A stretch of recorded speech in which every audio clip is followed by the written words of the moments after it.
नहीं नहीं, उसकी जरूरत नहीं, मैं बस पूछ रहा हूँ। मॉड्यूल सभी लोगों ने बना लिया जहां तक मैंने कहा था। तुम दोनों क्यों नहीं बनाई हो? टेस्ट है इसके लिए पढ़ रहे। और तुम दोनों?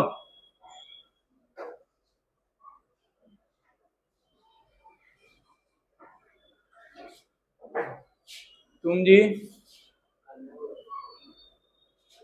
तुम लोगों ने मॉड्यूल बना लिया?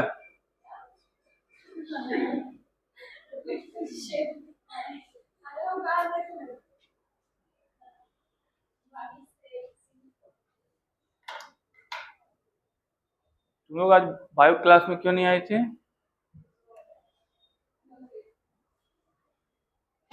आप कहाँ से आते हैं? अच्छा, 90 फीट से। जो ये तो आगे आता है।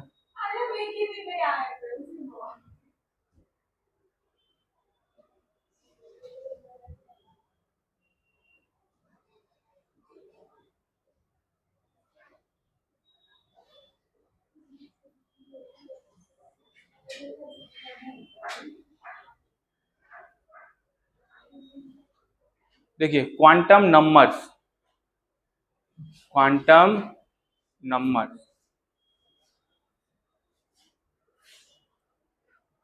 मैंने कल आपको बताया था स्क्रोडिंगर इक्वेशन के बारे में कि जब आप स्क्रोडिंगर इक्वेशन को सॉल्व कीजिएगा तो इस इक्वेशन को सॉल्व करने के बाद आपको वेव फंक्शन की वैल्यू आएगी, वेव इक्वेशन आ जाएगा, मतलब आपको साई निकल के आएगा। अब हम मान लीजिए कि हाइड्रोजन एटम के लिए ही आप उसको सॉल्व करते हैं, उसका आपको वेव फंक्शन कुछ निकल के आता है। वो जो वेव फंक्शन निकल के आएगा ना, वो कुछ फॉर्म में होगा।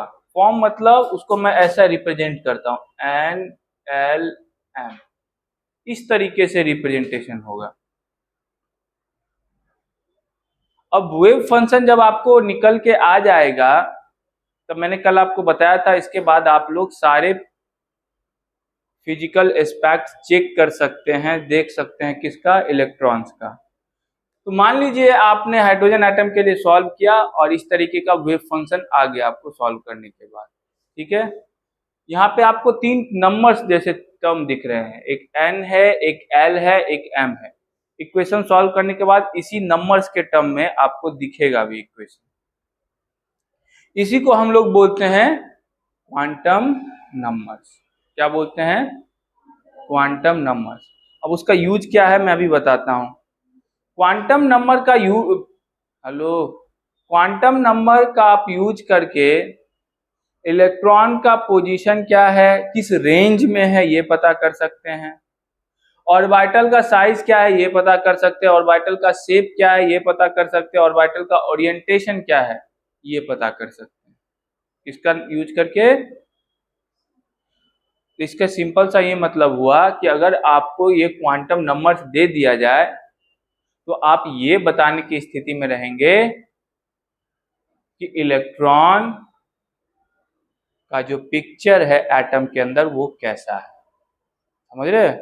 अगर मैं क्वांटम नंबर दे देता हूं कि इस एटम के लिए ये क्वांटम नंबर है इस इलेक्ट्रॉन का, तो आप ये बता सकते हैं कि इलेक्ट्रॉन का मूवमेंट कैसा हो सकता है, किस डायरेक्शन में हो सकता है, किस रेंज में रह सकता है, ये सारी बातें आप बता सकते हैं। ठीक, अब देखिए, चार तरीके के आपको क्वांटम नंबर्स होते हैं। वैसे काम तो तीन से ही हो जाते हैं, लेकिन चौथा का एक स्पेशल काम होता है, वो भी मैं आपको बताऊंगा। आप डिस्क्रिप्शन तीन से ही दे दीजिएगा, NLM से एक और होता है चौथा, उसका थोड़ा सा अलग काम होता है। ठीक, चार तरीके के क्वांटम नंबर्स आपको पढ़ने हैं। पहला नंबर है आपको principal quantum number.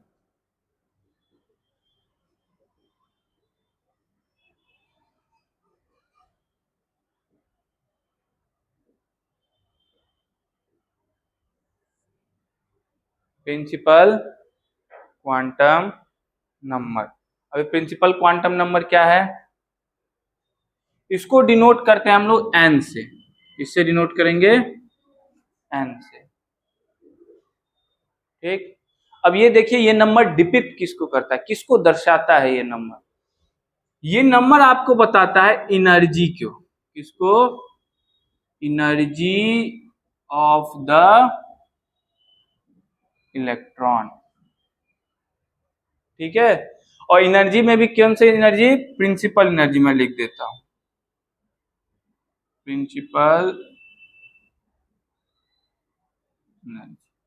Principal energy लिखने का क्या मतलब है कि अगर आपको प्रिंसिपल क्वांटम नंबर पता n पता है, तो आप उसके सेल के बाद, जिसको अभी तक आप लोग ऑर्बिट ऑर्बिट कहते आ रहे थे, वो ऑर्बिट को मैं अब से क्या बोलूंगा, सेल क्या बोलूंगा, सेल बोलूंगा।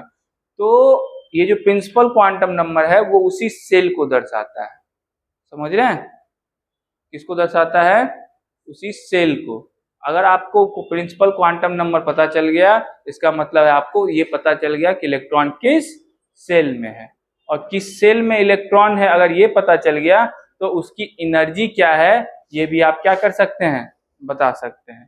ठीक है, अगर आपको ये पता चल गया कि इलेक्ट्रॉन किस सेल में है, तो आप ये भी बता सकते हैं कि उसकी एनर्जी क्या होगी, बता सकते हैं ना। तो प्रिंसिपल क्वांटम नंबर आपको क्या बताता है, एनर्जी ऑफ द इलेक्ट्रॉन। और एनर्जी, प्रिंसिपल एनर्जी की बातें कर रहा हूं, इसका क्या मतलब है कि ये आपको बताएगा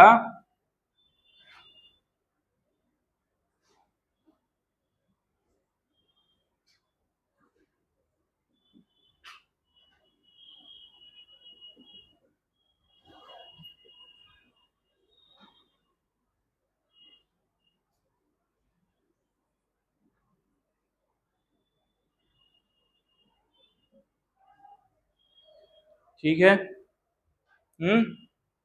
अब n इक्वल टू क्या हो सकते हैं, 1 2 3 4, ठीक है। ये आपने पहले भी देखा होगा, n इक्वल टू 1 रहता है उसको हम लोग नाम देते हैं k सेल, याद है ना। उसको क्या नाम देते हैं हम लोग, k सेल। और 2 को l से, m सेल, और आगे भी होगा OP, लेकिन वहां तक भर जाता है अभी तक जितना आपके पास एलिमेंट है। ठीक है बातों को, तो that is your principal quantum number. ये एक और चीज बताता है आपको, ये आपको बताता है साइज ऑफ द, हाँ, किसके बारे में, साइज ऑफ द सेल के बारे में। ठीक है, इससे आप सेल की साइज भी पता कर सकते हैं।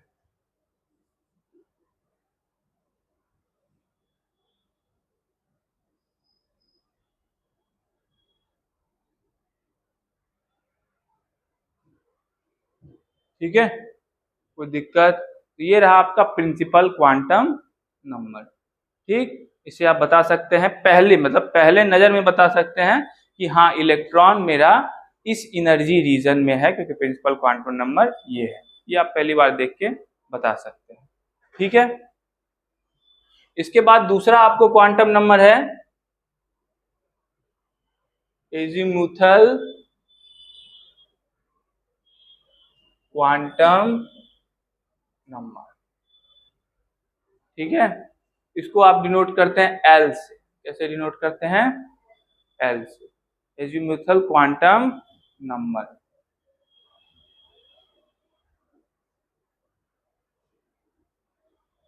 अब क्वांटम थ्योरी में यह भी पता है कि सेल के अंदर सब सेल है, तो सब सेल के बारे में कौन जानकारी देता है आपको, एजीमुथल क्वांटम नंबर। तो अगर आपको एजीमुथल क्वांटम नंबर पता है, इसका मतलब है कि आपको क्या पता है, सब सेल पता है उसका, इलेक्ट्रॉन किस सब सेल में। ठीक है ना, तो एल किस चीज को डिनोट करता है, सब सेल। अच्छा, सब सेल भी तो एनर्जी का ही को ही डिपिक्ट करता है ना, सब सेल भी तो एनर्जी का ही एक रीजन, हाँ भले ही सेल के अंदर है, लेकिन सेल के अंदर जो डिवीजन है उसको बताता, तो वो भी आपको किसको बताएगा, एनर्जी को बताएगा। तो एल भी किसको बताएगा आपको, एनर्जी ऑफ सब सेल्स। ठीक है, कोई दिक्कत, और ये किस चीज की जानकारी देगा आपको,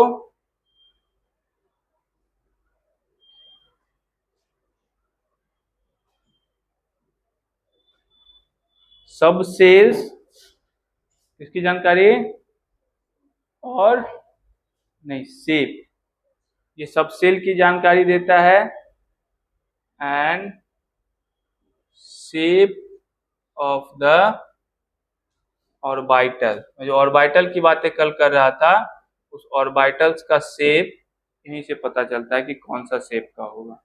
ठीक है, अब इसका नंबर देख लीजिए, L इक्वल टू 0, 1, 2, 3 ऐसा हो सकता है, नहीं, ये 0 से शुरू होता है। अब 0 असाइन किया गया है किसके लिए?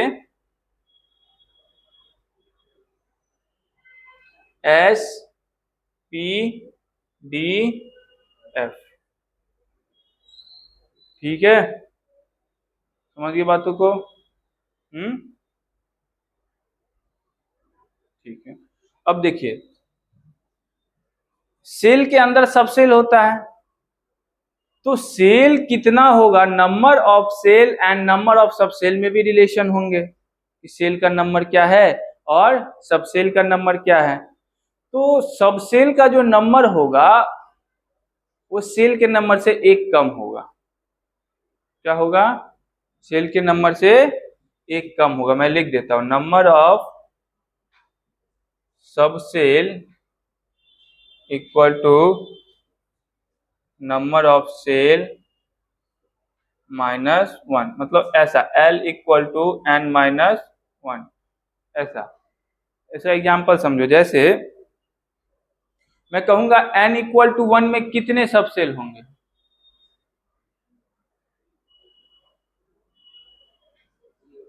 हाँ, 0 नहीं, समझिए बातों को। n इक्वल टू 1, तो n इक्वल टू 1 तो L क्या हो गया? 0। L 0 का क्या मतलब है? S सब सेल ना। L 0 का क्या मतलब है? S सब सेल। और S सब सेल का मतलब है कि n जो सेल है उसमें कितना सब सेल होता है? n सेल में कितना सब सेल होता है? एक ही सब सेल होता है जिसका क्या नाम है? S। ठीक है,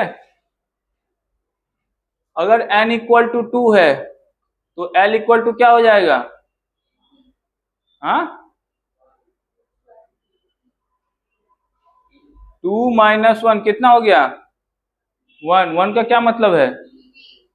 मतलब P, तो L इक्वल टू 1 का मतलब है कि L तो अब इसमें 0 होबे करेगा और 1 भी होगा। समझ गए? तो पीछे वाला तो होगा ही ना। इसका मतलब है कि इसके पास S भी होगा और P भी होगा। ठीक है, कोई दिक्कत? समझ गए बातों को? मतलब इसका जो नंबर है उससे हमेशा एक कम मिलेगा आपको, और 0 तो हमेशा इंक्लूडेड ही रहेगा, क्योंकि कोई भी हो, मान लो आप थर्ड सेल में चले जाते हैं तो थर्ड सेल में तो पहले S ही रहेगा ना, फिर ना P आएगा, फिर ना D आएगा, नहीं? समझ रहे बातों को? लेकिन नंबर क्या रहेगा, एक उसी का, ऑब्वियस सी बात है, वो 1 2 3 4 है, ये 0 से शुरू होता है, तो 1 तो कम ही रहेगा ना। ठीक है, इस बातों को आप लोग लिख लीजिए। तो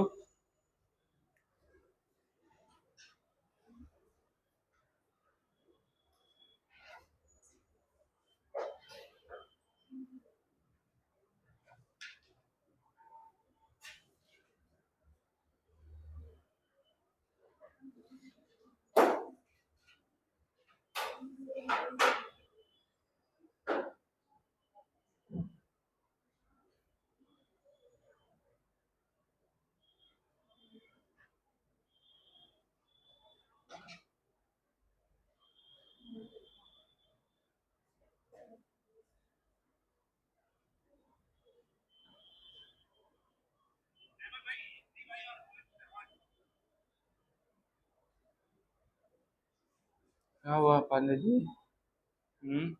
आवाज सुनाई दिया क्या कोई?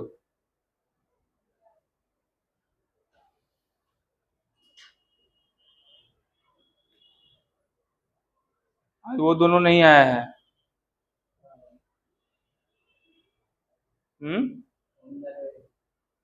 ऑन द वे है? वाह, इसको पूरा लाइव अपडेट रहता है, कौन ऑन द वे है, कौन आउट ऑफ द वे है, फोन करके बोल रहा है।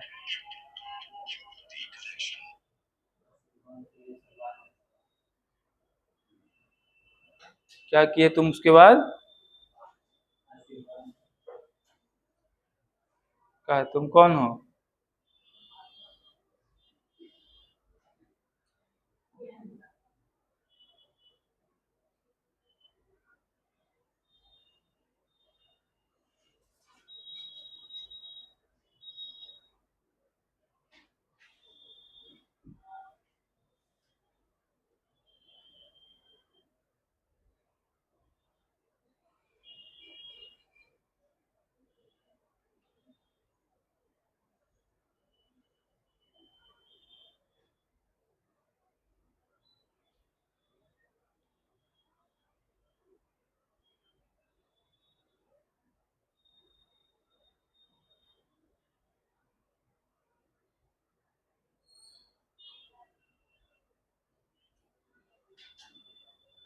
एक बात चल लिख लो पहले तो।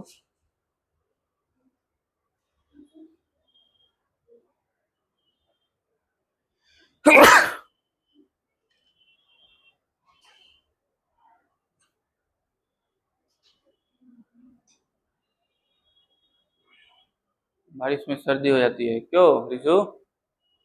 हो जाती है ना।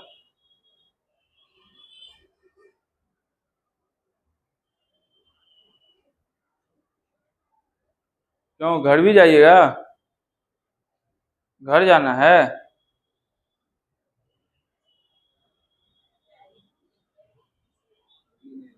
अभी नहीं।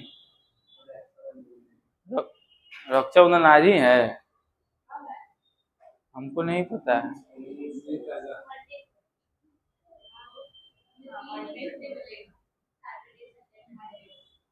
रक्षाबंधन में छुट्टी भी शायद नहीं मिलता है हमको।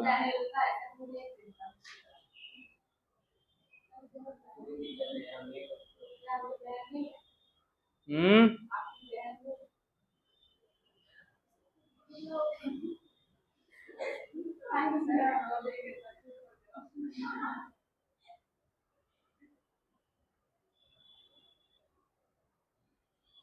है। दूर है। दूर है, दूर बहुत दूर है। एक 1200 किलोमीटर होगी, एक 1500 किलोमीटर होगी, उससे भी ज्यादा।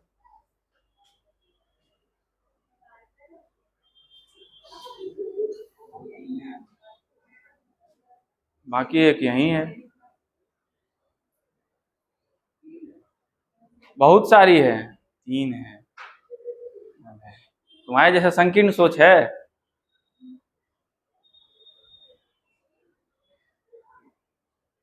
लिख लिया सबने?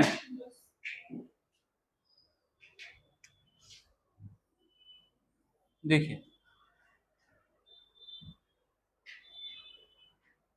एंगुलर मोमेंटम की बातें की थी ना मैंने। तो अगर मैं इसको सेल कहता हूं तो इसके पास सेल जैसा या ऑर्बिट जैसा एंगुलर मोमेंटम होगा। तो ऑर्बिट वाला एंगुलर मोमेंटम मैंने फॉर्मूला लिखाया भी था, कैसा होता था? M V R equal to N H by, ये बोला था ना। तो इसका एंगुलर मोमेंटम ऐसे N H by two pi से निकल सकता है। किसका? सेल का। ठीक है, तो लेकिन इसको हम लोग नाम देंगे ऑर्बिट एंगुलर मोमेंट। लेकिन सेल के केस में ऐसा नहीं है, सॉरी सब सेल के केस में ऐसा नहीं है। ऑर्बिट के केस में तो ये फॉर्मूला सही है, लेकिन यहाँ पे सब सेल मतलब ऑर्बिटल आ गया, तो ऑर्बिटल के केस में ये फॉर्मूला सही नहीं है। ऑर्बिटल के केस में फॉर्मूला में क्या लिखूंगा? ये लिख लिया है नीचे वाला, इसको मिटा दो। यहाँ पे अगर मैं ऑर्बिटल एंगुलर मोमेंटम अगर मैं लिखूंगा, क्या लिखूंगा? Orbital angular momentum. Orbital angular momentum ये ऑर्बिट वाला एन पे डिपेंड करता है, ऑर्बिटल वाला एल पे डिपेंड किस पे करेगा?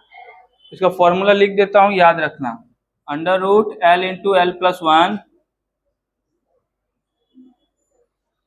H by two pi. H by two pi को एच क्रॉस भी कभी लिख देगा तो घबराना मत। ठीक है, तो फॉर्मूला बहुत इंपॉर्टेंट है, लिख लो इसको।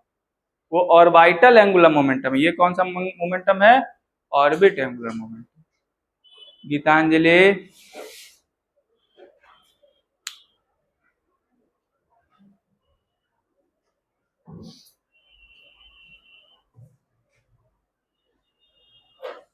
और सब ठीक है?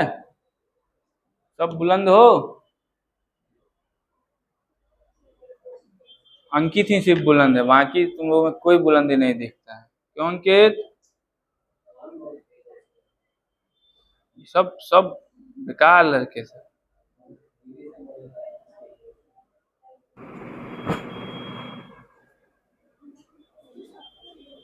ये तो गधेरा ही है ये।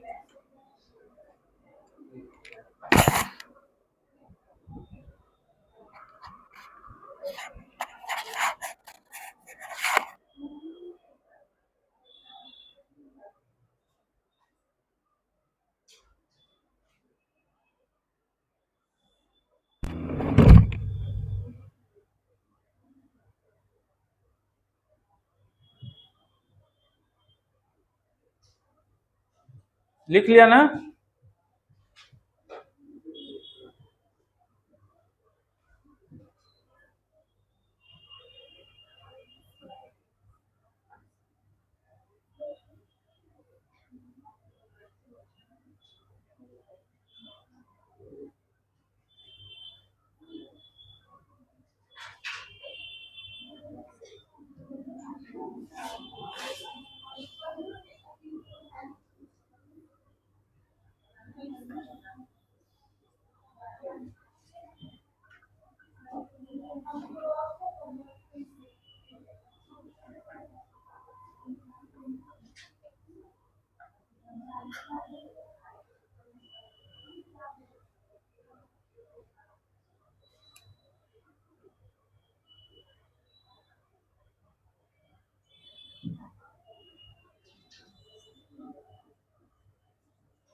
मैग्नेटिक क्वांटम नंबर, इसको थोड़ा ध्यान से समझना।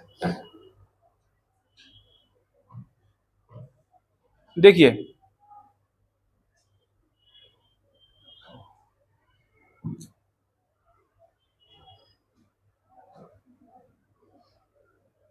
मैंने आपको बताया था सेल के बारे में, सब सेल के बारे में पता। कल मैंने आपको बताया था ऑर्बिटल के बारे में, और मैंने ऑर्बिटल का डेफिनेशन ये बताया था कि जहां इलेक्ट्रॉन के पाए जाने की प्रोबेबिलिटी मैक्सिमम है। अब क्वांटम मैकेनिक्स इस बात को मानता है कि इलेक्ट्रॉन के पाए जाने की प्रोबेबिलिटी मैक्सिमम है। इसका मतलब है कि इलेक्ट्रॉन के पाए जाने की प्रोबेबिलिटी यूनिफॉर्म नहीं है। रीजन यही बात हुआ ना, कहीं पे मैं मैक्सिमम मिनिमम कर रहा हूँ, इसका मतलब यूनिफॉर्म नहीं है। जैसे आपके पिताजी बोलते हैं कि उत्कर्ष को ज्यादा मानते हैं, और इनका भाई है, क्या नाम है भाई का? क्या नाम है? हाँ, पलक। हाँ, पलक को कम मानते हैं। अरे गधेरा शांत हो। तो इसका मतलब है कि कहीं यूनिफॉर्मिटी नहीं है, नहीं है ना? अब यूनिफॉर्मिटी नहीं है, इसका मतलब एक जगह ज्यादा होगा, एक जगह कम होगा। अब इलेक्ट्रॉन लगातार अपने मोशन कर रहा है। अब मोशन करते हुए उसकी एक जगह पाए जाने की प्रोबेबिलिटी ज्यादा है, दूसरे जगह पाए जाने की प्रोबेबिलिटी कम है। अब इसी से उसका क्या डिसाइड होता है? ऑर्बिटल। क्या डिसाइड होता है? ऑर्बिटल।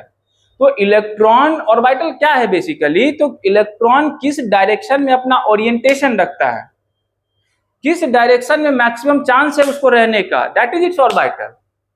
समझ गए? ऑर्बिटल का यही मतलब है कि इलेक्ट्रॉन किस डायरेक्शन में अपना ओरिएंटेशन रखता है, किस डायरेक्शन में मैक्सिमम चांस है उसका ओरिएंटेशन रखने का, that is orbital.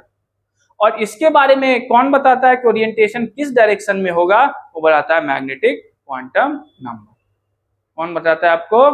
Magnetic quantum number, कि उसका जो डायरेक्शन होगा, ओरिएंटेशन होगा ऑर्बिटल का, वो कैसा होगा। ठीक है, कोई दिक्कत? समझ रहे बातों को?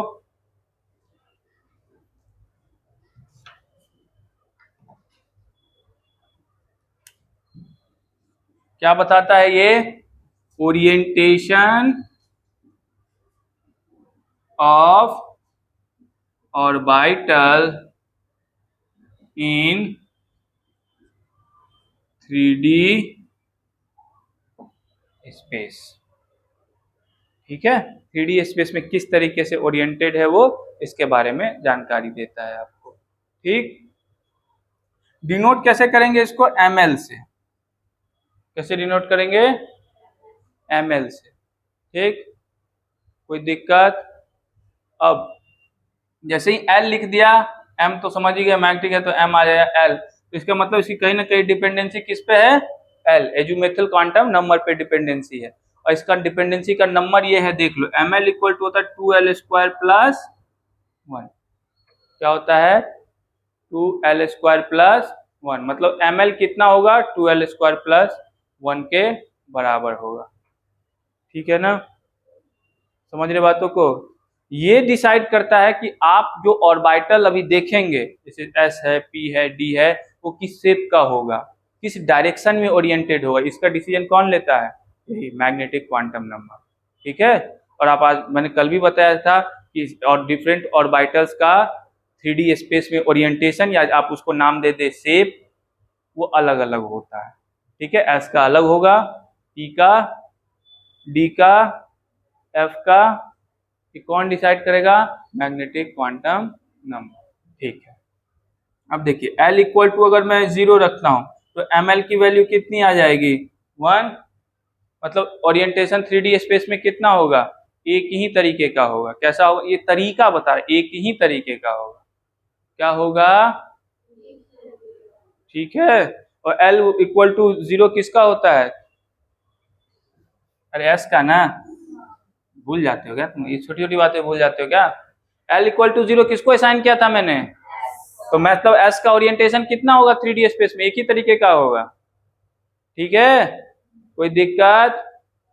अब एक ही तरीके का होगा तो ml का जो नंबर, ये तो नंबर हो गया कि एक आ गया, उस ml का नंबर जो मैं ml असाइन करूंगा उसको, वो हो जाएगा 0। ml क्या असाइन करूंगा, 0।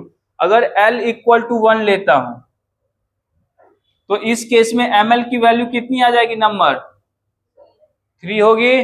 अब उसमें 3 देखो ml क्या हो सकता है, 3 ml होने का मतलब है एक 0 होगा, ये तो नंबर है कि 3 होगा, 3 ओरिएंटेशन हो सकता है। अब 3 ओरिएंटेशन में मैं नंबर असाइन कर रहा हूं, क्वांटम नंबर असाइन कर रहा हूं, इसको 0 बोलूंगा, इसको ये बोलूंगा, इसको ये बोलूंगा। समझ गए बातों को। तो 3 तो हो गए नंबर, तो एक होगा बीच वाले को 0 लिखेंगे, एक इधर +1, एक इधर, ये 3 ओरिएंटेशन होगा। ठीक है, तो मैग्नेटिक क्वांटम नंबर जब भी लिखोगे तो इस तरीके से, बीच वाला 0, इधर माइनस, उधर प्लस, फिर इधर माइनस, उधर। जैसे L इक्वल टू 3 के लिए मैं लिखूं या 2 के लिए, तो ml कितना हो गया, ml हो गया 1, 2 दूनी 4, 7 नरेगा दे रहा है, 9 हो गया, वाह।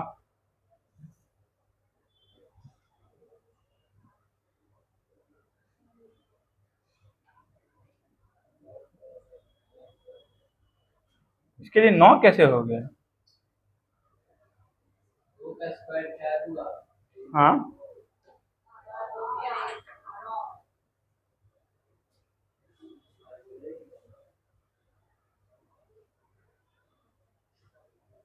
एक minute, no no no no no, एक स्क्वायर नहीं होगा वहां पे, स्क्वायर नहीं, नॉट स्क्वायर, स्क्वायर नहीं होगा, सॉरी, 9 नहीं हो सकता, 5 आएगा। L इक्वल टू 2 कौन सा ऑर्बिटल, P ना, तो P के कितने ओरिएंटेशन होते हैं, 5। तो अब ओरिएंटेशन लिखना हो तो कैसे लिखोगे, 0, इधर +1, इधर -1, फिर इधर +2 और इधर -2। हमेशा ऑड में ही आएगा, 5 आएगा, 7 आएगा, ऐसा ही आएगा। ठीक है, और अगर L इक्वल टू कितना हो गया, 3, तो क्या हो गया, ये D ना, अरे यही D था, तुम लोग खाली हाँ हाँ बोलते हो। L इक्वल टू 0, ये P था, ये D था, और ये क्या होगा, F। तो ml कितना हो गया 7, तो एक 0, एक +1, एक +2, एक +3, इधर -1, -2 और -3। यही ओरिएंटेशन देना है तुमको, ठीक है क्या। अब इसके पास ये ऑर्बिटल को बता, मैंने क्या बताया, ये किसको बताता है, ऑर्बिटल को। तो इसके पास कितने ऑर्बिटल है, एक ऑर्बिटल। एस के पास कितने ऑर्बिटल होते हैं, एक ही होता है। इसके पास कितने ऑर्बिटल है, पी के पास 3 होते हैं। तुम लोगों ने देखा होगा, इलेक्ट्रॉनिक कन्फिगरेशन अभी पढ़ाएंगे, उसमें ऐसे एक डब्बा बना देते हैं एस के लिए, पी के लिए ऐसे 3 डब्बा बनाते थे, ऐसा करते थे ना। तो वो डब्बा बनाने का मतलब क्या था, खाली डब्बा बना देते थे पहले।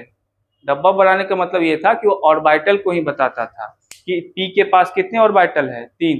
तो अब इसका अगर तुमको मैग्नेटिक क्वांटम नंबर असाइन करना था, ये 0, ये +1, ये ऐसे कर देना, ठीक है, समझ गए बातों को।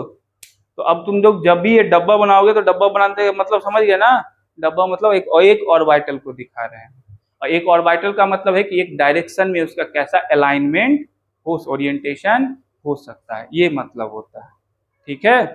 मतलब इसका जो पी को अगर देखोगे तो ये थ्री डायमेंशन में 3 तरीके से डिस्ट्रीब्यूट कर सकता है अपने को, ये मतलब है इसको। ये 3 डायमेंशन में 5 तरीके से डिस्ट्रीब्यूट कर सकता है अपने को, ये 3 डायमेंशन में 7 तरीके से डिस्ट्रीब्यूट कर सकता है, ये मतलब है इसका, समझ गए। अब 7 तरीके से डिस्ट्रीब्यूट। अब उसका पिक्चर भी बनाएंगे हम लोग, पिक्चर भी देखेंगे कि क्या हो सकता है। ये लिख लो तो,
पीछे क्या बात कर रही थी,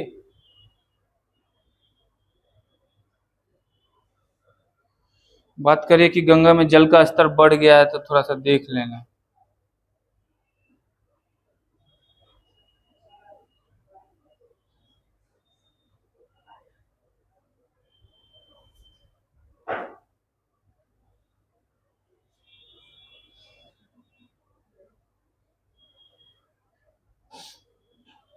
आपका नाम क्या है, और ईशान कहाँ से आते हैं, कंकरबाग में कहाँ से, ये पीछे यहाँ तक पीछे तो स्टेडियम हो गया, एक सिंह वाला जो रोड है।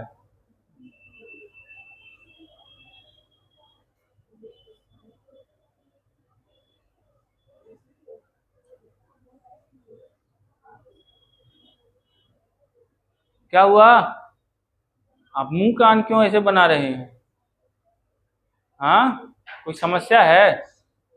हाँ, इसमें समस्या रहती है शुरुआत में, लेकिन फिर आप धीरे धीरे सहज हो जाएंगे इसके साथ, क्योंकि क्वेश्चन ऐसा ही पूछता है कि आप क्वेश्चन बना लें।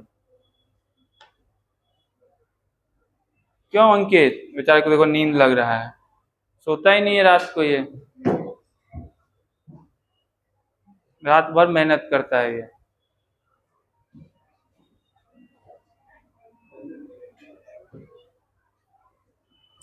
क्यों गीतांजलि?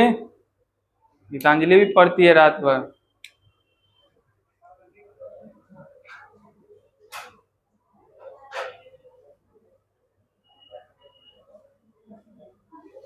ये फोर्थ क्वांटम नंबर मैंने आपको बताया था कि वैसे तो इसका साई की वैल्यू बताने, सॉरी वेव फंक्शन को बताने में बहुत बड़ा रोल नहीं है, चौथे वाले 3 से काम हो जाता है, NLM से हो जाता है काम, लेकिन उसका एक इम्पोर्टेंस है। इम्पोर्टेंस कैसा है मैं बताता हूँ। सबसे पहले समझ लेते हैं स्पिन। अच्छा, स्पिन तुम लोगों ने पहली बार नाम सुना होगा। स्पिन, स्पिन का नाम सुनते हैं तुम लोगों के दिमाग में आ गए होंगे मुरलीधरन। अच्छा, इसमें कोई ऐसा भी जो मुरलीधरन को नहीं जानता? जानते हो? कौन? चिड़िया का नाम है? तो तुम लोगों ने देखा कहाँ होगा, 2011 में ही उन्होंने रिटायरमेंट ले लिया।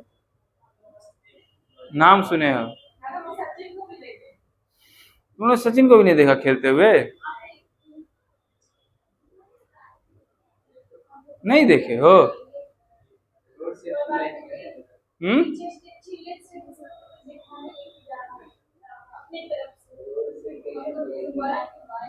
वो तो बूढ़ा हो गया तब अब देखे।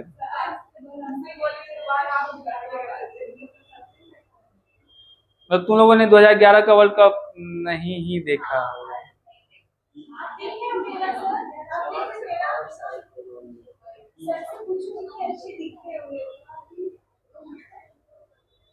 देखिए स्पिन क्या है,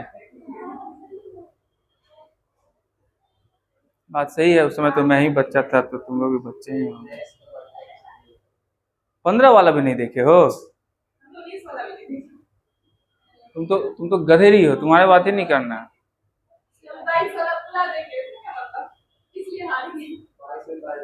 देखो स्पिन की बात करते हैं। अब स्पिन का नाम सुनते ही आप लोगों को आ रहा कि इलेक्ट्रॉन ऐसे ऐसे रोटेट कर रहा होगा, यही आता है ना। स्पिन मतलब ऐसे, यही होता है ना। इनसे पूछो, विकेट के पीछे रहता है।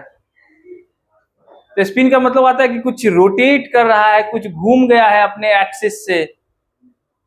कहने को तो सही बात है कि ऐसा है, लेकिन वास्तव में ये नहीं होता है। अब आपके बुक में भी लिखा होगा स्पिन मतलब कि एक एक्सिस के अलोंग वो रोटेट कर रहा है, लेकिन वो स्पिन रोटेशन नहीं है, स्पिन कुछ और है। जैसे मैंने आपको पहले ही क्लास में बताया था कि आपको मैं पूछा था चार्ज क्या है, तो आप लोग नहीं बता पाए, जहां तक मुझे लगता है नहीं बता पाए थे ना। नहीं बता, नहीं बता, आज ही बता दो। नहीं बता पाए तो इसमें कौन सी बड़ी बात है? क्या है चार्ज? उसके बाद लेकिन मैंने बताया था कि चार्ज क्या है, किसी को याद नहीं हो क्या है चार्ज? जिस तरीके से आप चार्ज का नाम सुनते बोलते ये, उस तरह से स्पिन का नाम सुनते हैं बोलिए ये। समझ गए बातों को? क्योंकि स्पिन का मतलब रोटेशन नहीं। बुक में जरूर लिखा है कि एक्सिस के अलोंग, बुक में क्या ऐसे चित्र बना दिया गया होगा, एक बॉल को ऐसे नचा रहा ये रोटेशन, तो ये स्पिन कर, ऐसा नहीं होता। आपको लगा कि इलेक्ट्रॉन ऐसे ऐसे, जैसे अर्थ जो है स्पिन घूम रोटेट कर रहा है अपने एक्सिस पे भी, तो इसी तरह इलेक्ट्रॉन भी ऐसे ऐसे रोटेट कर, ऐसा ये स्पिन नहीं है। अब बोले क्या है बताइए? ये नहीं डिफाइनेबल है, पता नहीं है क्या है। जिस तरीके से आपको ऐसे क्यों मुंह में, जिस तरीके से आपको चार्ज पता नहीं है क्या है, बताओ चार्ज क्या है? नहीं बता सकते। मास क्या है? नहीं बता सकते, क्योंकि आप जस्ट ये बोलते हैं इट्स अ इंट्रिंसिक प्रॉपर्टी। हम सिर्फ इतना बोल के चुप हो जाते हैं। क्या बोलते हैं? एक इंट्रिंसिक प्रॉपर्टी। जिस तरीके से इलेक्ट्रॉन की इंट्रिंसिक प्रॉपर्टी है चार्ज, उसी तरीके से इलेक्ट्रॉन की ये भी एक इंट्रिंसिक प्रॉपर्टी है। कौन? स्पिन। समझ रहे बातों को? जिस तरीके से इंट्रिंसिक प्रॉपर्टी है चार्ज, उसी तरीके से इंट्रिंसिक प्रॉपर्टी है स्पिन। अब अपने सुविधा के लिए लोग ये बताते हैं कि दो टाइप के स्पिन, एक क्लॉकवाइज एक एंटी क्लॉक। फिर से लोगों के क्लॉकवाइज एंटी क्लॉक फिर से रोटेट हो रहा है, लेकिन वो सुविधाओं के लिए है, बच्चों के क्लास में समझाने के लिए। ऊपर क्लास में जाइएगा, पहले बार ये बोलेगा मास्टर साहब को बोल दीजिएगा it's a rotation about axis, बोलेगा भागो क्लास से। समझ रहे बातों को? तो स्पिन का क्या मतलब है? It is just an intrinsic property, आप डिफाइन नहीं कर सकते, क्या है पता नहीं, लेकिन ये प्रॉपर्टी शो होता है। जैसे चार्ज क्या है पता नहीं, चार्ज फील होता है ना, फील होता है ना अंकित, फील होता है ना, निकाल दो प्लग में हाथ दो, फील होगा, होगा चार्ज फील। उसी तरीके से स्पिन भी फील होता है। ठीक है, ये प्रॉपर्टी है किसकी? इलेक्ट्रॉन की। कौन सी प्रॉपर्टी? इंट्रिंसिक। इंट्रिंसिक मतलब क्या?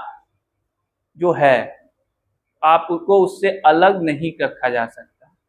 जैसे मान लो उत्कर्ष की इंट्रिंसिक प्रॉपर्टी है, क्या इंट्रिंसिक प्रॉपर्टी उत्कर्ष तुम्हारा? उत्कर्ष शरीफ बच्चा है, तो शराफत को उत्कर्ष से अलग किया ही नहीं जा सकता, दैट इज इंट्रिंसिक प्रॉपर्टी।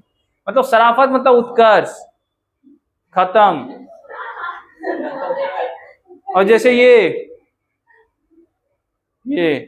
इसकी इंट्रिंसिक प्रॉपर्टी उसके जस्ट, उसको इससे अलग किया ही नहीं जा, वो है तो ये है। तो स्पिन बेसिकली क्या है? Intrinsic property of an electron. ठीक है, ये क्या है? Intrinsic property of electron, intrinsic property of electron. अब स्पिन दो तरीके के होते हैं, कौन सा? एक होता है अप स्पिन, हाँ तो अप हुआ तो डाउन ही होगा, और दूसरा क्या होता है? Down spin. या इसी को कभी कभी ऐसा भी लिख देगा, क्लॉकवाइज। अच्छा, इधर लेग ऑफ चल रहा है, और दो चार होते हैं तो इसमें इतना नहीं है, और एक एंटी क्लॉकवाइज।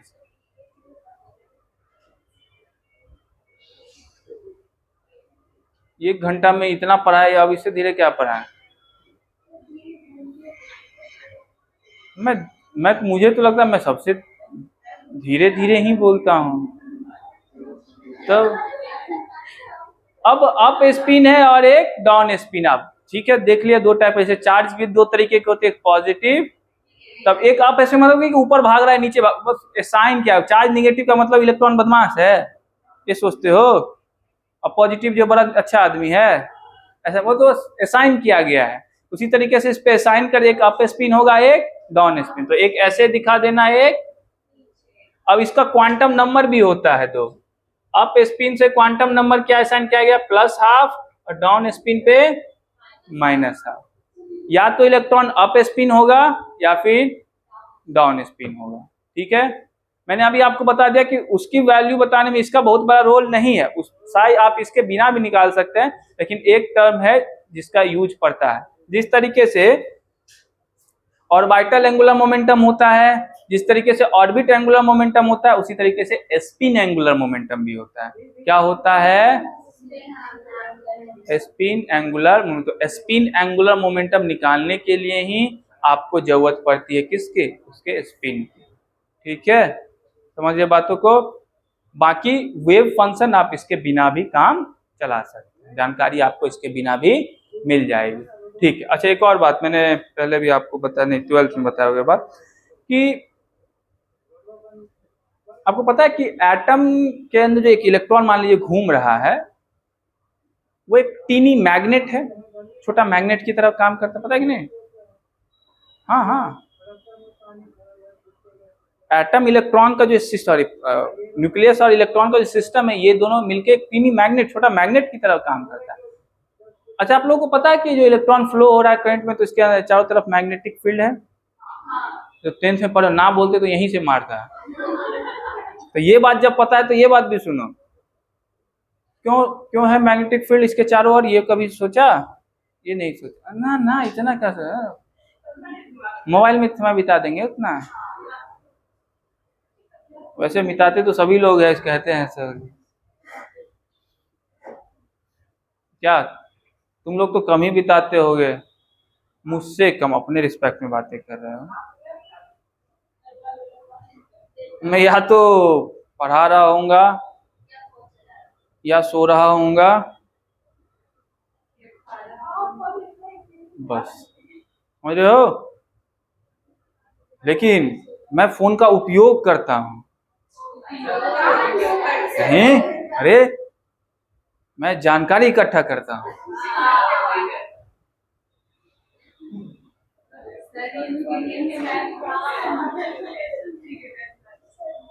चलिए अब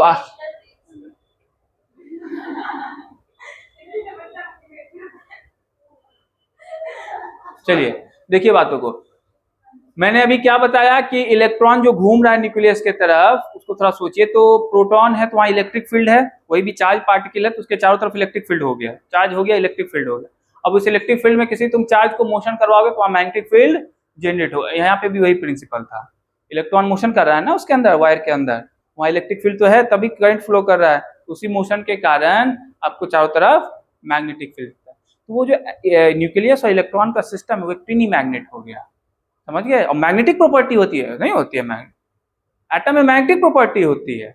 हम तो डायमैग्नेटिक है, ये फेरो है, ये सब सुने हो ना, ये एलिमेंट डाई है, ये फेरो है, ये पैरा है, ये सब सुने होगे तुम लोग। तो ये इसमें मैग्नेटिक प्रॉपर्टी होती है एलिमेंट में। तो मैग्नेटिक, ये स्पिन के कारण भी मैग्नेटिक प्रॉपर्टी, एक मैग्नेटिक प्रॉपर्टी होती है जो वो ऑर्बिट्स में घूम रहा है, और दूसरी मैग्नेटिक प्रॉपर्टी होती है किसके कारण, स्पिन के कारण भी। तो ये आपको मैग्नेटिक प्रॉपर्टी भी देता है, मैग्नेटिक प्रॉपर्टी भी शो करता है। ठीक है, तो एक तो मान लीजिए कि ये मान लीजिए ऑर्बिट में घूम रहा है इलेक्ट्रॉन, तो मैग्नेटिक नेचर आ गया, घूम रहा है इलेक्ट्रॉन तो। और दूसरा स्पिन भी है, तो स्पिन भी क्या है पता नहीं है, लेकिन है वो कुछ घूमने जैसा है, उसके कारण भी मैग्नेटिक फील्ड आ रहे हैं। तो दोनों क्या होता है, total magnetic field equal to क्या होता है, magnetic field due to orbit, magnetic field due to spin, motion of the electron in orbit and motion and magnetic field due to spin of the electron। इन दोनों का add करने के बाद ही total mag. हाँ ये बात जरूर है कि इसमें अगर 100% देखोगे तो लगभग सब में अलग अलग थोड़ा होता है, मैं अप्रॉक्स बातें कर रहा हूँ। तो 75% मैग्नेटिक फील्ड का हिस्सा इसी से आएगा, ऑर्बिट वाले से। इसका 25% का हिस्सा आएगा, ये कम होगा, ऑब्वियस सी बात है। स्पिन से मैग्नेटिक फील्ड का कंट्रीब्यूशन थोड़ा कम होता है, लेकिन होता तो है। ठीक है, तो ये मैग्नेटिक फील्ड भी देता है। और एंगुलर मोमेंटम ये क्या देती है, नहीं लिखा मैंने, इससे आप क्या निकालते हैं, स्पिन, एंगुलर मोमेंटम, ये सारी जानकारी आप स्पिन से निकालते हैं। ठीक है, तो यही चार आपको क्वांटम नंबर थे, इन चारों को क्या करना होगा, आपको यूज करना होगा। अभी आगे हम लोग देखेंगे किस तरीके से यूज कर, पहले इसको लिख लीजिए तो फिर हम लोग आगे देखते हैं। इसको मिटा दूं नीचे वाले को ना,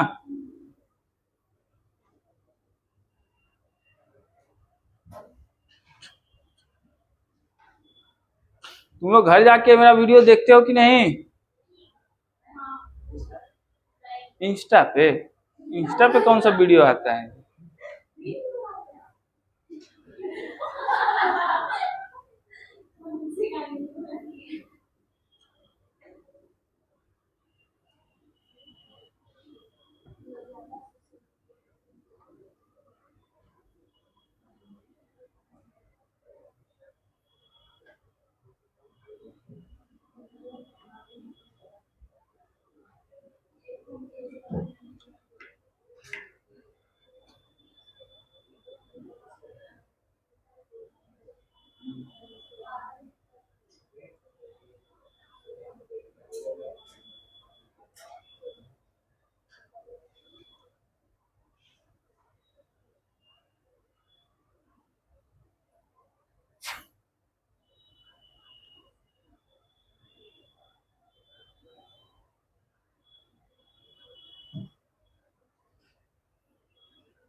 और सब रिशु ठीक है, सब घर परिवार सब, हंसने वाली कौन सी बात है, वो घर परिवार से बेघर है क्या, हंसते क्यों है लोग तुमको, मुझे पता नहीं है। मेरी वजह से, अरे बहुत जिम्मेदारी है इस पे, तुम लोग नहीं समझते हो। मैंने सोचा है रिशु को एक नया नाम देने का,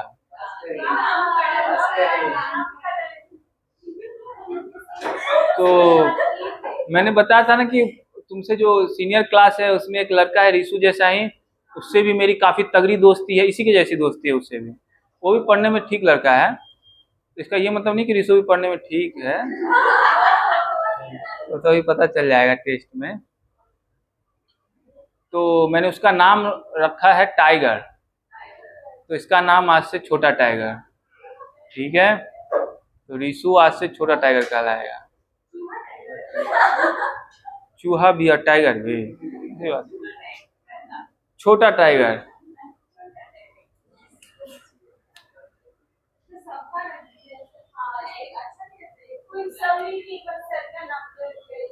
बाकी इधर वाले सब गधेरी, बाकी इधर वाले गधेरे, सिर्फ टाइगर ये रहेगा। अब खुश हो ना।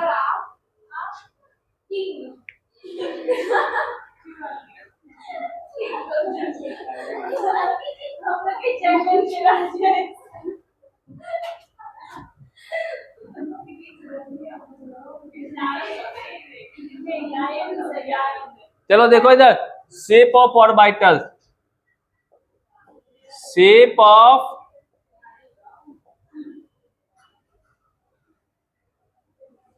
तो मैंने आपको बताया था शेप मतलब 3 डायमेंशन में उसका ओरिएंटेशन, सीधी बात है। शेप मतलब क्या, मैं बोलता हूँ उत्कर्ष का ये शेप है, इसका मतलब क्या मतलब है कि 3 डायमेंशन में उसका ये, अरे तुम मजाक ले लेते हैं। अच्छा चलो मेरी बात कर लो, मैं कहता हूँ मेरा ये शेप है, इसका मतलब 3 डायमेंशन में मेरा ओरिएंटेशन कैसा है, सीधी बात है। तो हंसने लगते, गजब है, समझ गए। तो शेप का क्या मतलब है, 3 डायमेंशन में उसका ओरिएंटेशन कैसा है, ठीक है। तो सबसे पहले हम लोग देखते हैं एस के बारे में, किसके बारे में, कि एस का कैसा ओरिएंटेशन होता है। तो एस से असाइन क्वांटम नंबर क्या है, azimuthal quantum number L, L कितना है, 0 है ना जी। अब 0 है तो ml की वैल्यू कितनी आई थी, याद करो, मतलब एक ही तरीके का ओरिएंटेशन, और एक ही तरीके का ओरिएंटेशन कैसा है ये, spherically symmetric in all the 3 dimension, ऐसा दिखेगा। एस जो दिखेगा आपको, ये मान लो मैं क्या बना रहा हूं, वो तो दिख ही गया तुम लोग को, क्या बना रहा हूं, ये x, ये y और ये, तो ये जो s ऑर्बिटल होगा आपका, ये एक ही डायरेक्शन, सॉरी एक ही तरीके से ओरिएंटेड होगा 3 डायमेंशन में, और वो एक ही तरीका होता है स्फेरिकली सिमेट्रिक। ये सारे डायरेक्शन में कैसा होता है, स्फेरिकली सिमेट्रिक। तो इसका शेप कैसा हो गया, स्फेयर, स्फेरिकली हुआ कि नहीं हुआ, अरे बोलो। और स्फेरिकली कैसा है, ये सिमेट्रिक है तीनों डायरेक्शन में, इसीलिए तो ये ml=1 आया। ml=1 आने का क्या मतलब था कि इसका जो ओरिएंटेशन है 3 डायमेंशन में वो क्या है, एक ही तरीके का है। कितना तरीके का है, एक ही तरीके का, तो यही हो सकता है और क्या होगा, यही ना हो सकता है, एक ही तरीके का। ठीक है, कोई दिक्कत, बोलो।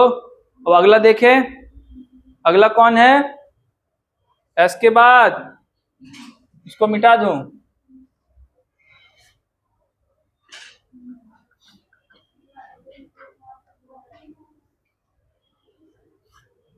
अगला है आपको P।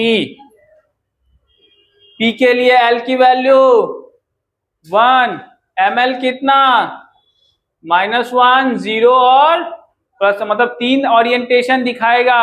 अब देखो 3 ओरिएंटेशन कैसा होता है, एक होता है आपको px, एक होगा py और एक होगा pz, पिज्जा नहीं, px py एंड pz, ठीक है। देखो लेकिन ये स्फेरिकली सिमेट्रिक बिल्कुल नहीं होगा, ठीक है, ये ऐसा होगा। अगर मैं px बनाना चाहता हूं, अब मैं इसको अलग अलग करके नाम दे दिया है, px मतलब x डायरेक्शन में ही ओरिएंटेशन होगा, py, समझ गए। तो अगर ये x एक्सिस है तो देखो पी एक्स कैसा होगा, ये y हो गया और यहाँ पे मान लो z होगा। तो पी एक्स क्या आपको ओरिएंटेशन इस तरीके का, इसको बोलते हैं डम्बेल शेप। क्या बोलते हैं? Dumbbell shape.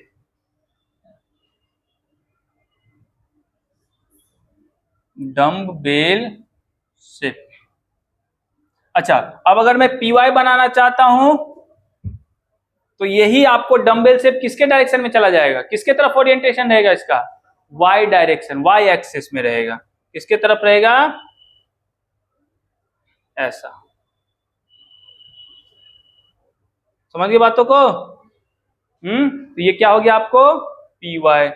और अगर मैं जेड बनाना चाहता हूं तो यही ओरिएंटेशन किसके तरफ रहेगा? हाँ, जेड के तरफ रहेगा। अब आप बोलेंगे कि ये क्या बना दिया, ये दोनों सेम, ये दोनों किसी को सेम भी दिख रहा है क्या? ये दोनों सेम दिख रहा है क्या किसी को? सबको अलग अलग दिखना चाहिए। किसी को सेम दिख रहा है तो बोलो, उसको थोड़ी हो सकते है आंखों की बीमारी हो, तो डॉक्टर के पास ले चलेंगे, उसको नीचे ही है। ये दोनों किसी को सेम भी दिख रहा है? इन दोनों को दिख रहा है लेकिन बोल नहीं रही है। गीतांजलि नहीं दिख रहा है ना तुमको? क्यों नहीं दिख रहा है? बस बस, एक्स वाई जेड इंडिपेंडेंट होते हैं ना। मैं किसी को भी एक्स रखूं मेरा मन, मैं किसी को भी जेड रखूं, बस सिंपल कह। अब जेड बोर्ड पे तो जेड नहीं बना सकता ना मैं। समझ गए? समझ गए जी? एक्स वाला एक्स में रहेगा, वाई वाला वाई, जेड वाला। और तीनों ओरिएंटेशन में प्रोबेबिलिटी सेम होगी क्योंकि तीनों का शेप लगभग देखो सेम बनाया कि नहीं बनाया मैंने, मतलब ये मैंने थोड़ा गड़बड़ी करके बनाया है, हर बार सिमेट्रिकल थोड़े बना सकता हूं मैं, लेकिन तीनों डायरेक्शन में इलेक्ट्रॉन के पाए जाने की प्रोबेबिलिटी इक्वल रहती है। कोई दिक्कत? बोलो कोई दिक्कत? धमका रही है क्या जी? लिखो तो जल्दी इसको, फिर डी वाला बनाएंगे।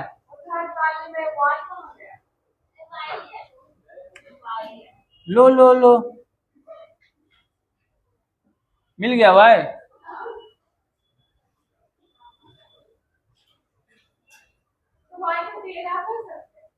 तेरह थोड़े हो यार, ये गजब है। इसको अब कोऑर्डिनेट एक्सिस समझाना पड़ रहा है। ये प्लेन हो गया एक्स, ये प्लेन देखो, ये एक्स, ये वाई और ये जेड। ये सही ना होता है कोऑर्डिनेट एक्सिस? वही वाला। वहां तो मैं जेड ने बोर्ड पे एक प्लेन पे थ्री डायमेंशन थोड़े बनाऊंगा।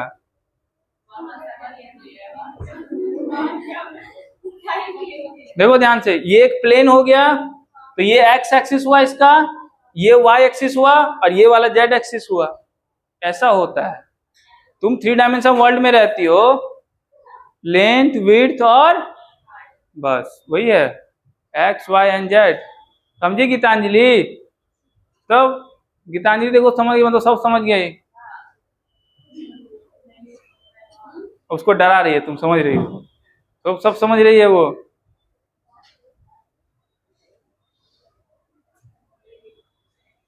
पढ़ती है घर पे जाके, तुम लोग ऐसा थोड़े है कि जाते हैं व्यस्त फोन में।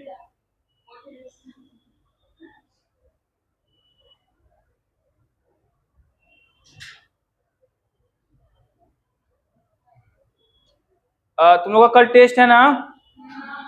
बहुत बढ़िया।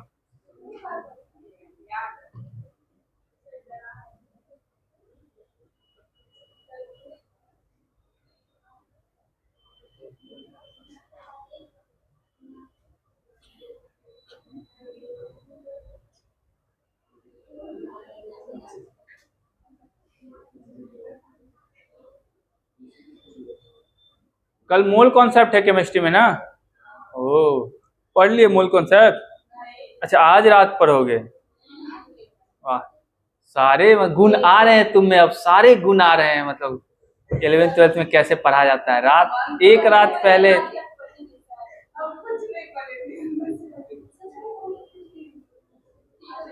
ना ना, तुमसे होगा भी नहीं, मत करो।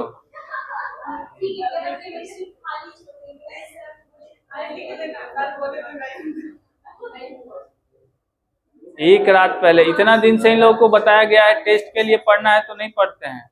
एक रात पहले पढ़ेंगे, एक रात में पहाड़ तोड़ डालेंगे।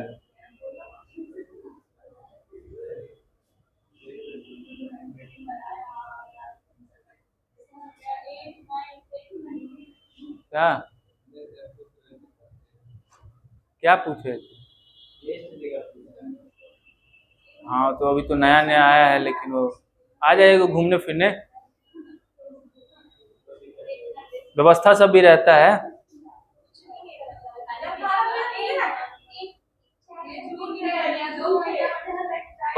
सब व्यवस्था रहता है।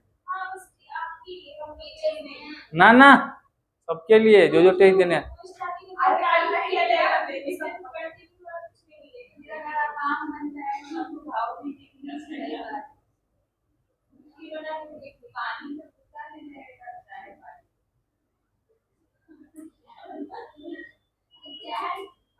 तो तुम लोग क्या चाहते हो कि मैं ऐसे पानी लेके घूमूं? पानी पानी पानी।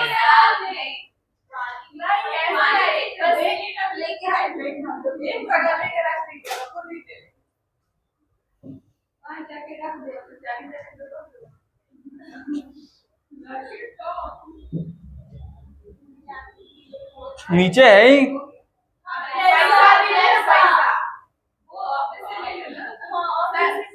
अच्छा तो मैं ये बोलो ना कि मेन मारा मारी पैसे का है, तुम लोग तो बातें कहाँ कहाँ से घुमाते हो।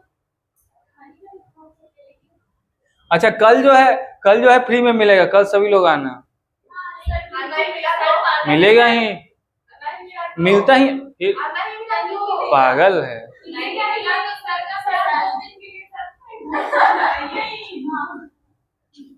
मैं 2 दिन के लिए सस्पेंड ही हूँ।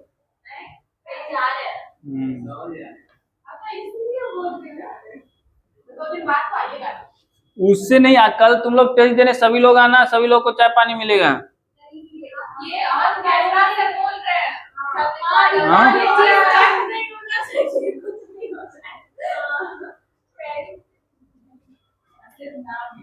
ये मिटा दूं?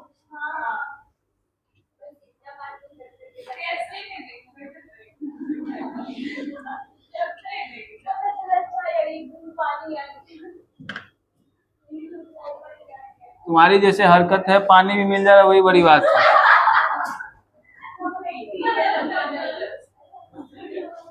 चलिए डी के लिए देखते हैं। डी के लिए एल की वैल्यू, अरे एल की वैल्यू पी है ये 2 ml -2, 5 ओरिएंटेशन हुआ, मतलब 5 ओरिएंटेशन होगा 3 डायमेंशन में। इसके कौन सा होगा देख लो, डी एक्स स्क्वायर, सॉरी एक मिनट ये लास्ट में लिखूं, D X Y, D Y Z and D X Z, ये 3 हो गए। और एक है D X square Y square, एक है डी जेड स्क्वायर, ये 5 ओरिएंटेशन होते हैं। ठीक है, D X Y, D Y Z and D X Z, D X square Y square and D Z square, ये 5 ओरिएंटेशन होते हैं डी ऑर्बिटल के। ठीक है, अब इन लोग का, इन सब का शेप देख लेते हैं हम।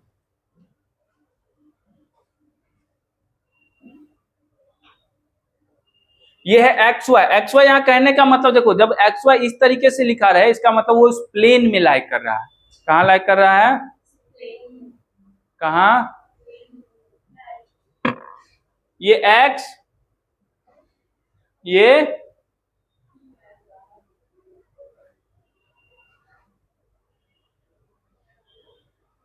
है डी एक्स वाई। हाँ, इसको बोलते हैं clover leaf structure, clover leaf structure, clover leaf shape बोलते हैं इसको। हाँ 4 कहाँ हुआ? ये दोनों एक ही है। अरे पी में भी पी एक्स में देखा तो एक एक्स पॉजिटिव डायरेक्शन में, एक नेगेटिव डायरेक्शन, तो वो दो थोड़ी ओरिएंटेशन हो गया, वो एक ही ओरिएंटेशन हुआ। जितना प्रोबेबिलिटी उधर रहने की, उतना प्रोबेबिलिटी इधर भी रहने की रहेगी। ठीक है, तो ये 2 ही हुआ ना। एक इस प्लेन में एक ऐसा दिखेगा, एक ऐसा दिखेगा, ठीक है।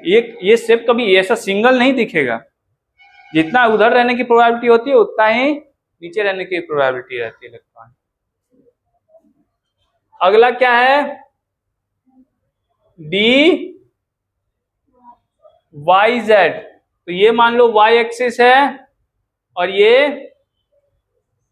तो ये इसके प्लेन में रहेगा, सीधी सी बात है, ये डी वाई जेड हो गया, सिंपल है, इसे याद रखने कोई टेंशन ही नहीं है। और अगला कौन बच गया, तो एक्स जेड बना दो, ये इसके प्लेन में ऐसे घूमेगा,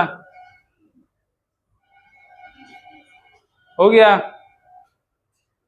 ठीक है। और कौन बच गया,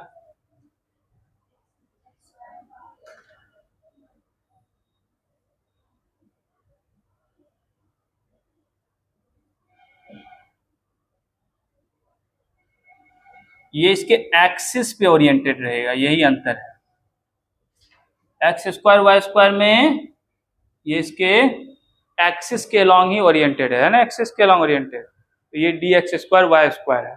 और अगला क्या है आपका, डी जेड स्क्वायर। तो ये मान लेता हूं, ये देखो जैसे ही डी जेड का तो मतलब एक ही एक्सिस में ओरिएंटेशन है, इसको दिखा देना ऐसे, ठीक है। ये हो गया डी जेड स्क्वायर, ठीक। यही 5 ओरिएंटेशन होते हैं डी के, ठीक है।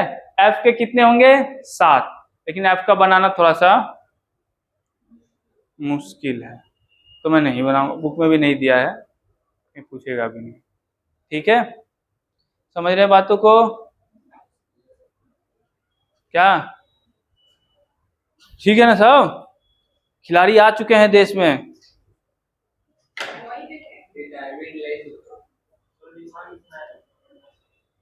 तो वही वाली कहानी है कि मैं पल दो पल का शायर हूँ, पल दो पल मेरी कहानी है, जाना ही है एक दिन, कोई भी हो, किंग हो या एम्पायर हो।